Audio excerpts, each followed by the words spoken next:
Okay, so I got interrupted because my husband decided to call. But I know that I was going over the questions you could ask your children or my lovely students, what you all could think in your head. Um, Also think like, what do you know about the topic already?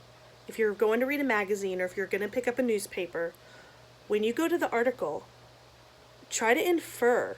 Just look at the title and think, what could this possibly mean? What could this article be could possibly be telling me? And even girls, go to your fashion magazines. Look at the title and think like if you already know, then you can infer that it's going to be about makeup or it's going to be about fashion.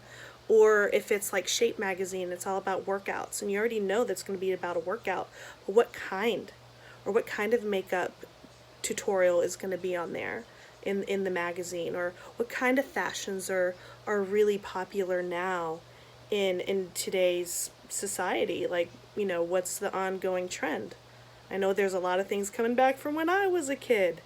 It's kind of scary, but also inferring again, as I pretty much said, you're going to infer and make a generalization about the subject if it's to inform you or persuade you, or if it's to entertain you, what kind of generalizations and inferences can you make about the characters, which is kind of like that football article that you had this week in your lesson.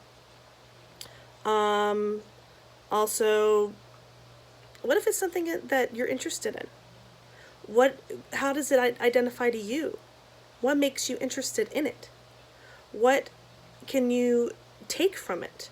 What can you, I mean, like, say you play sports and you found an article on how to run faster, or how to slam dunk the basketball, how to be a high jumper, or um, like if you take dance, how to make your leaps higher, or how to become more flexible. I took tap forever, so like I would probably say, okay, well, I need to learn a little more about tap, and I'd like to read more beyond my teacher. So how can I do these certain steps easier, or maybe I'm having trouble with the beat, and I need to know what I can do to hear that beat accurately. So then also, when you're thinking about it after you read, you've inferred from the beginning, you've made predictions. Now, what did you learn through this? And when after you've read it, what did you not know before you read it? And think about that. Okay? Also, just making connections. How does it apply to you?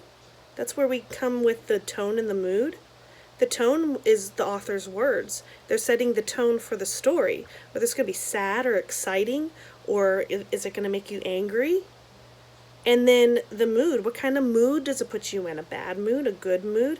I've had books that made me cry through the whole thing. And it's not even real life. But you get so sucked into it that it seems real. So you start to cry or get really angry, and it's a fictional story. So, and I know many books that we've read this year that I know with Shiloh that everybody was emotionally into it, and we kind of reenact some of the characters, like Judd, he's got no class. I'll whip you, boy, and I'll whip that dog, too. I mean, do you remember that? Or when we got to Fish in a Tree, and we felt sorry for a lot of the characters, and not even going to go for the main character. I'm gonna go to a secondary character like Albert, and how he had his own battles to go through, but everybody, it just seemed like the focus was always taken away from him, and I believe that he was an autistic boy that was a perfectionist. But we've got to be able to infer about every character, not just one. And then, of course, the Watsons go to Birmingham.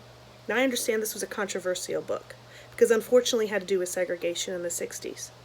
But this is, it's history. It is parts of history that unfortunately happened, and it just shows a lot of the ignorance in human beings.